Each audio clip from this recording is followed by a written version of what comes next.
Andy Burnham, nýr forsætisráðherra Bretlands, boðar víðtækar breytingar í bresku samfélagi. Alistair Campbell, breskur stjórnmálaskýrandi, segir ljóst að Burnham þurfi bæði að sýna árangur í embætti og sigra í næstu kosningum. Utan kjörfundar atkvæðagreiðsla aðildarviðræður Íslands við Evrópusambandið hefst eftir viku. Landskjörstjórn sér í fyrsta sinn að útbúa sérstakt kynningarefni fyrir þjóðaratkvæðagreiðslu. Bílastæði takmarka fjöldan sem getur komið á Látrabjarg þegar almyrkvi verður á sólu. Bæjarstjóri í Vesturbyggð hvetur fólk sem ætlar að heimsækja Patreksfjörð, Tálknafjörð eða Bíldudal til að mæta tímanlega. Aldrei hefur meiri úrkoma mælst í fyrri hluta júlímánaðar í Reykjavík en nú. Rigningin setur strik í reikninginn hjá vinnusömum ungmennum í vinnuskólanum og grjóthörðum golfurum. Ég er leikskólakennari og grunnskólakennari og ég er bara mjög vön að fara út í hvaða veður sem er.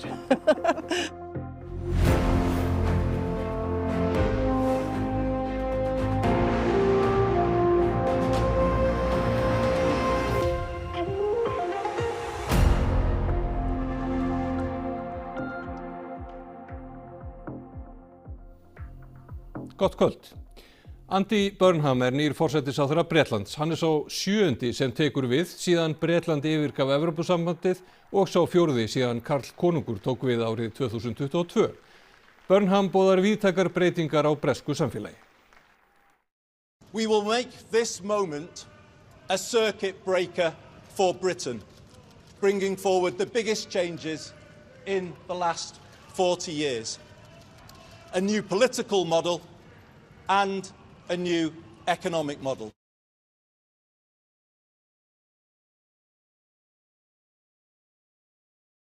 Hann 7. forsætisráðherra Bretlands á 10 árum, á áratug, og hann virðist vera að boða víðtækar breytingar. Já, hann ætlar ekkert að bíða með þær. Hann talaði í dag að sjá til þess að heimilislausir hættu að sofa á götum Lundúna og annarra borga í Bretlandi. Hann mætti í Downing-strætið í eftirmiddaginn eftir að hafa gengið á fund konungs og talaði í ræðu sinni fyrir framan Downing-strætið 10 ára plan til að gera grundvallar breytingar á Bretlandi. Við heyrðum að tala 9. áratuginn í þessu klippi sem við heyrðum á hann, að vísa í þetta tíð Margaret Thatcher, þegar að mörg fyrirtæki í almenna eigu voru einkavædd. Það bendi til þess að hann vilji snúa af þeirri braut. Hann talsvert vinstri sinnaður. Hann ætlar að kynna aðgerðir á morgun sem eiga að bæta hag almennings að einhverju leyti og þannig að við megum búast við talsvert miklum tíðindum úr Downing-stræti 10 næstu daga og vikur, enda hefur hann náttúrulega bara 3 ár til að setja sitt mark á Bretland.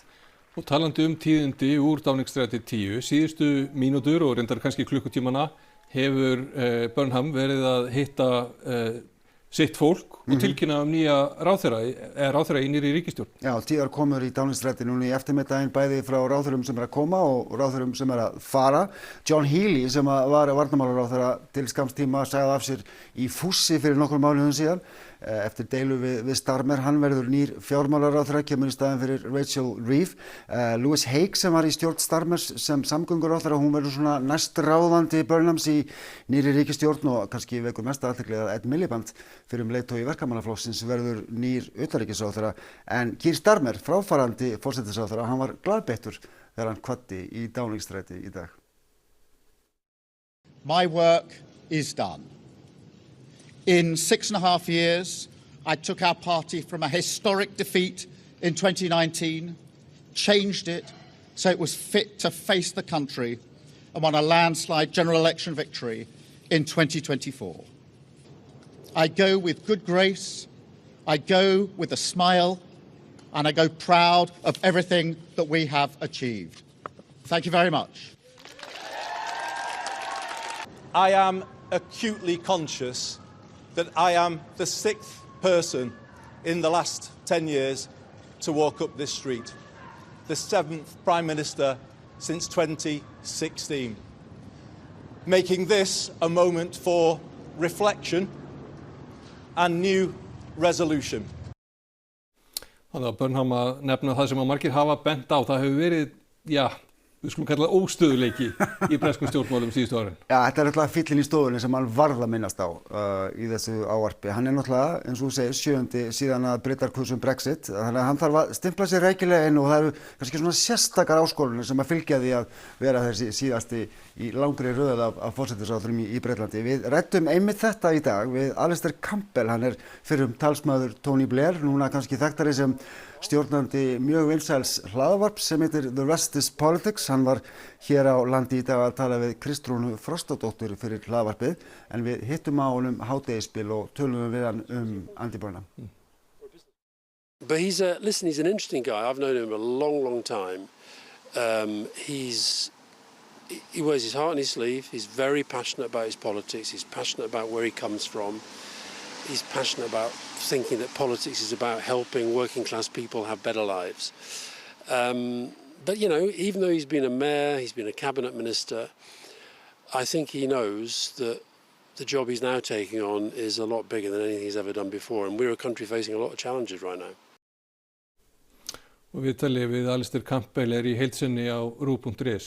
Já, hann hefur náttúrulega gríðarlega mikla þekkingu á breskri pólitík. Ef einhver innanbúðarmaður þar, þá það Alistair Campbell. Hann bendi líka á í viðtalinu að það ærið verkefni sem að blasa við Burnham, ekki bara að gera umbætur sem að falla kjósendum í vil og auka vinsældir verkamannaflokksins sem að hafa verið á niðurleið á undanförnum árum. Hann þarf líka að standa í vegi fyrir uppgangi hægriflokkana í Bretlandi sem að hafa verið að vinna á undanfarin misseri. And it is extraordinary that to go from a landslide with a 3-figure majority to gone in 2 years. I don't think we can keep doing this. I think as a country we give a sense of being a bit of a basket case if you just keep changing your Prime Minister. So he's got to be there for the long term.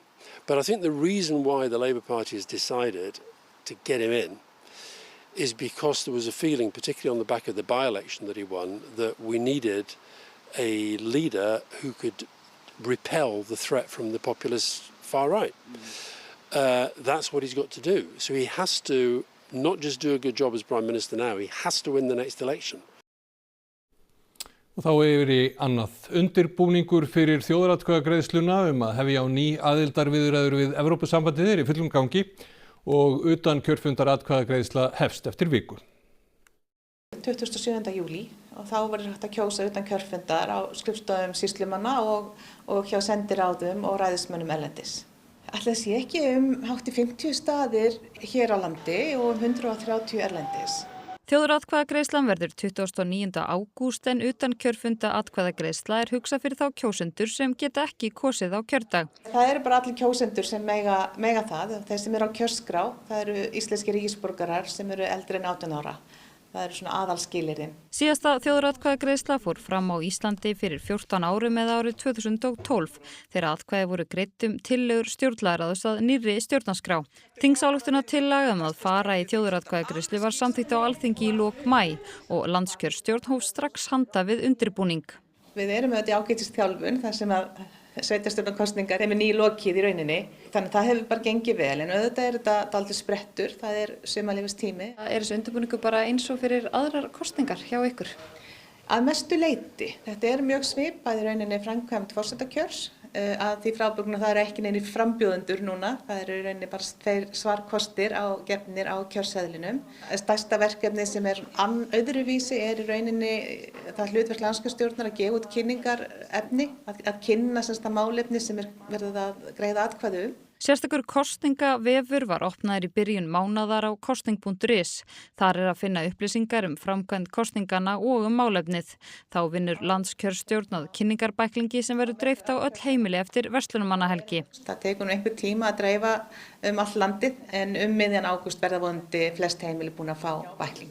Samhliða kosning.is setti Netöryggismiðstöð Íslands Netvís í loftið fræðsluvef upplýsingaöryggi.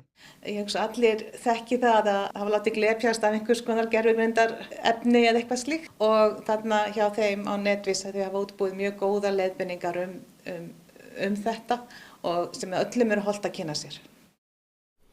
Velkomin, Stefania Ragnarsdóttir frá Netvís. Þið haldið úti vef með upplýsingum netöryggi og upplýsingaóreiðu í tengslum við þessa þjóðaratkvæðagreiðslu. Hafið þið fengið til ykkar ábendingar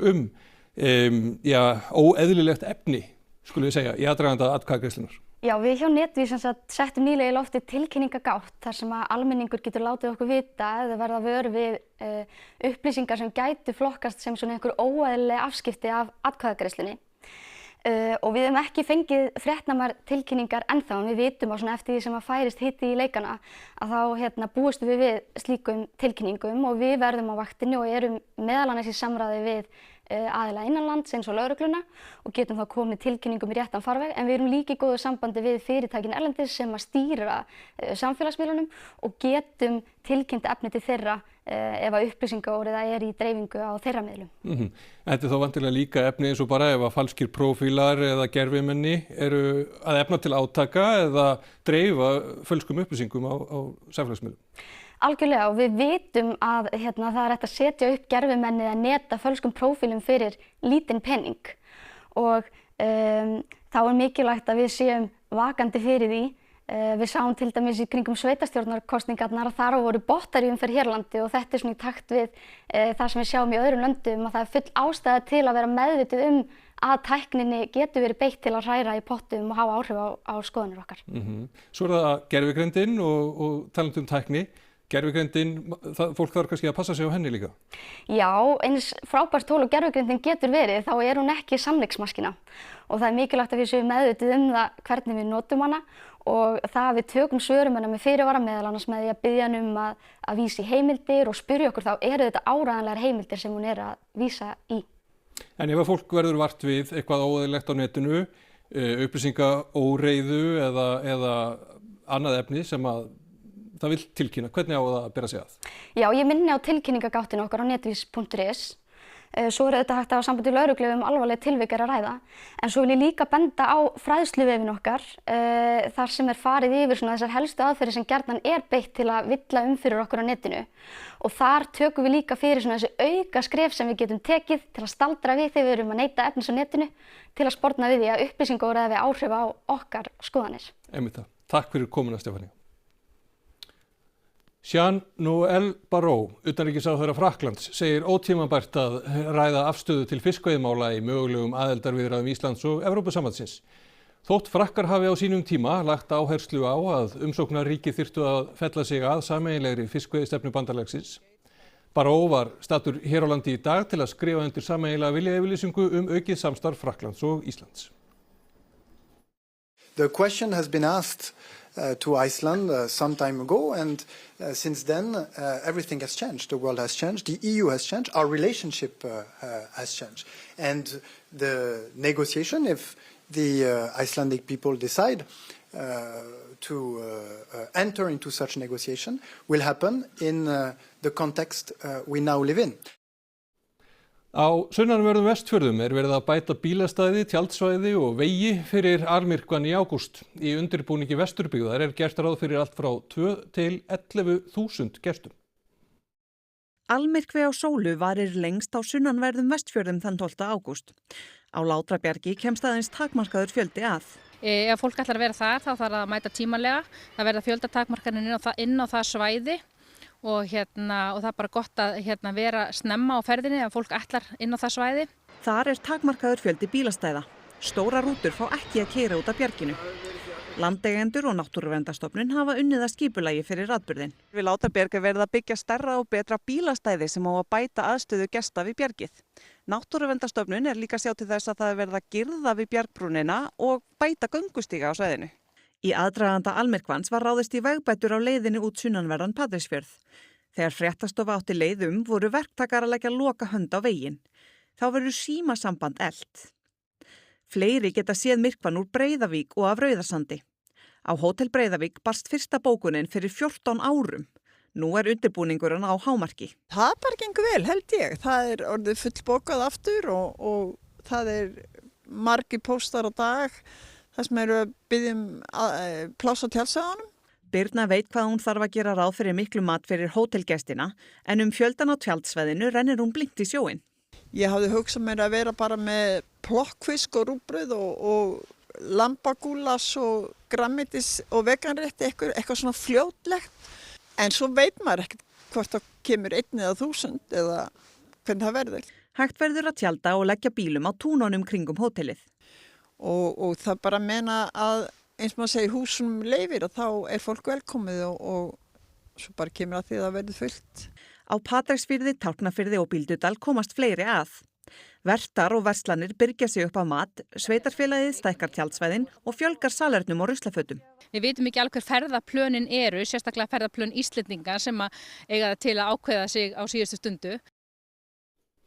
Það var blíða fyrir vestan í þessari frétt en veðrið hefur sett strik í reikningin á höfuðborgarsvæðinu að undanförnu þó blíða hafi verið norðan og austanlands. Fyrir hluti júlímánaðar var sá úrkomusamast í Reykjavík frá upphafi mælinga. Rigningin hefur áhrif á ýmsa, svo sem ungmenni í vinnuskólanum og grjótharða golfara. Það bara búið að ganga vel sumar. Veðrið heldur betur búið að hafa smá áhrif á okkur. Það svona kannski erfiðara að fá fólk til að vinna þegar mikil rigning og manni verður svolítið kalt inn að beini alveg. Sko, ég reyna að klæða mig betur en ég í dag. Ég glemdi jakkanum en já, maður reynir bara að taka jakka og einhverjar þykka buxur. Þið ekkert í reggalanum? Nei, reyndar ekki sko. Maður kannski ætti að fara í hann sko. Hvað, það ekki nógu töff eða? Nei, það það bara ekki því miður. Það erfitt að raka grasið því það búið að vera erfitt að slá í þessa rigningu og svo finnst okkur bara arfinn vera að vaxa endalaust því að rigningin bara hefur einhver gífurleg áhrif. Þegar maður kíkir á veðurspána morgnana þá, þegar maður sér að sé rigning þá er maður ekki alveg jafn til í að mæta. Þannig þetta. Erfitt að koma sér fram úr í rigningunni? Já, auðvitað. Þegar maður sér að sé sól þá vill maður frekar fara fram úr og hitta vini sína og þannig. En þegar rigning þá nennir maður ekkert. Og veðrið hefur ekki síður áhrif hér á golfvellinum. Það gott að mæta bjartsýnn til leiks en nauðsynlegt að vera við öllu búin. Það búið að vera vel bókað hjá okkur, mjög vel bókað í sumar en náttúrulega allra blautustu dagana þá hættir fólk við og afskráir sig. Þessir alhörðustu þeir fara út næstum því hvaða veður sem er. Og það svoleiðis fólk, alveg grjóthart. Já. Ég er að byrja núna í sumar að taka þetta föstum tökum. Þannig ég að reyna að spila svona 2-3 í viku. Og hvernig hefur það gengið? Bara ágætlega. Já, þannig maður fann að láta sig hafa það að fara út í rigningunni líka. Ég ætlaði ekki að gera það. En ég komið þangað. Þið eru bara með víkingablóð? Nákvæmlega. Kallið ekki allt ykkar? Nei, ég er leikskólakennari og grunnskólakennari og ég er bara mjög vön að fara út í hvaða veður sem er. Ja, velkomin Óli Þór. Hvernig svo útlitið næstu daga? Jú, það litla breytingar svona næsta sólarhringinn 1,5. Svo nokkuð góð rigning á miðvikudaginn. Við sjáum hér á stóra kortinu okkar hæðina sem að stýrir þessu öllu saman og svo koma skilin hérna upp Grænlandssund og ég verða hér á miðvikudaginn með töluvert mikilli rigningu. Fimmtudagurinn nú snöggtu skárri, hann mestu lítið þurr en þungbúinn og svo að sjá að það snúist til norðanáttar á föstudag og þá léttir til hér á vestanverðurlandinu en þá þykknar jafnframt upp fyrir norðan og austan og einhverja vætu að vænta allavega á Norðurlandi. Þannig að þú heyrist mér að boða möguleika á einhverju sól hérna fyrir borgarbúa helgina jafnvel. Já, allavega föstudag og laugardag. Það spána býsna lofandi út fyrir þá 2 daga allavega. En þá breytist það fyrir norðan og austan? Já, það erfitt að koma hafa gott veður á öllu landinu samtímis. Það erfitt að gera öllum til geðs í einu. Það nú það. Takk fyrir þetta. Takk. Aðsókn á árlega tónleikaröð á Sólheimum í Grímsnesi hefur aldrei verið jafn góð og í sumar. Margir þekktir tónlistamenn hafa stigið á svið.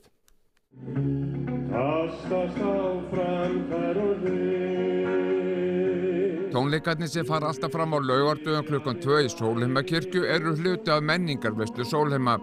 Kirkjan fylltist strax hjá síðasta gesti og þurftu margir frá að hverfa eða standa úti og hlusta en það var Helgi Björnsson með þeim Jónasi Þóri, orgelleikara og Mattíasi sem spilaði á gítar og fiðlu. Helgi fékk gesti til að syngja með sér og stemmingin á tónleikunum var eins og best getur orðið.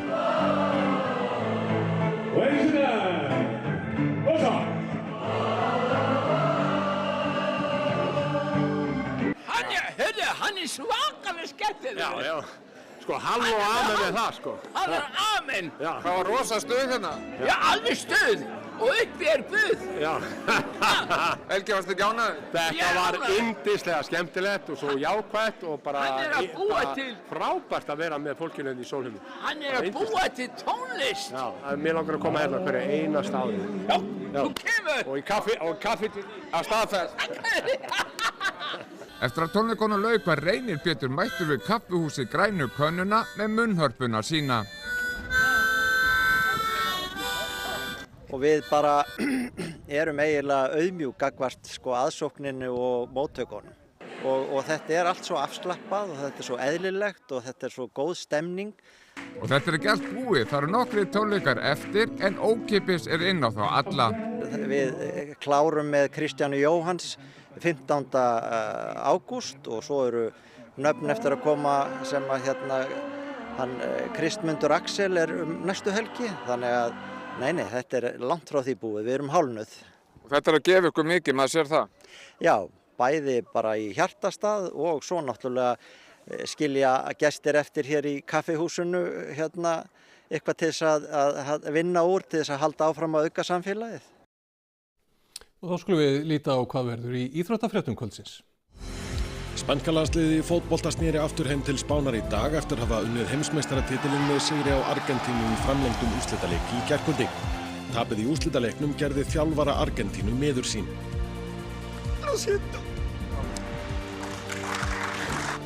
Baráttan annað sætið í bestu deild karla harðnar með hverjum deginum og í bestu deild kvenna er allt í hnút í botnbaráttunni.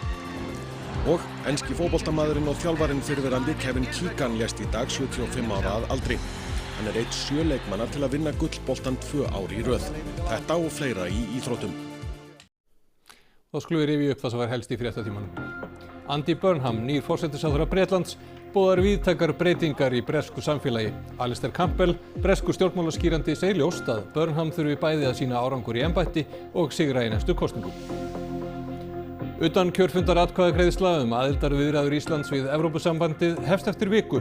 Landskjörstjórn sér í fyrsta sinn að útbúa sérstakt kynningarefni fyrir þjóðaratkvæðagreiðslu. Bílastæði takmarka fjöldan sem getur komið á Látrabjarg þegar almyrkvi verður á sólu. Bæjarstjóri í Vesturbyggð hvetur fólk sem ætlar að heimsækja Patreksfjörð, Tálknafjörð eða Bíldudal til að mæta tímanlega. Aldrei hefur meiri úrkoma mælst í fyrri hluta júlímánaðar í Reykjavík en nú. Rigningin setur strik í reikninginn hjá vinnusömum ungmennum í vinnuskólanum og grjóthörðum golfurum. Þessi fréttatími er á enda og það komið að íþróttum og veðri. Nýjustu fréttir má finna á ruv.is allan sólarhringinn. Þökkum ykkur samfylgdina í dag og verið sæl.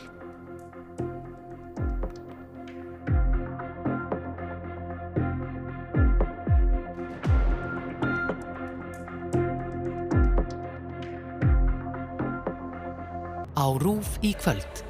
Jörðin, Planet Earth. Þriðja þáttaröð þessara stórbrotnu náttúrulífsþátta með David Attenborough jörðina, náttúru hennar og dýralíf á öllum árstímum. Þættirnir eru talsettir á íslensku en sýndir með ensku tali á RÚV 2. Martin Clunes, Kyrrahafseyjar. Önnur þáttaröð þessara bresku heimildaþátta.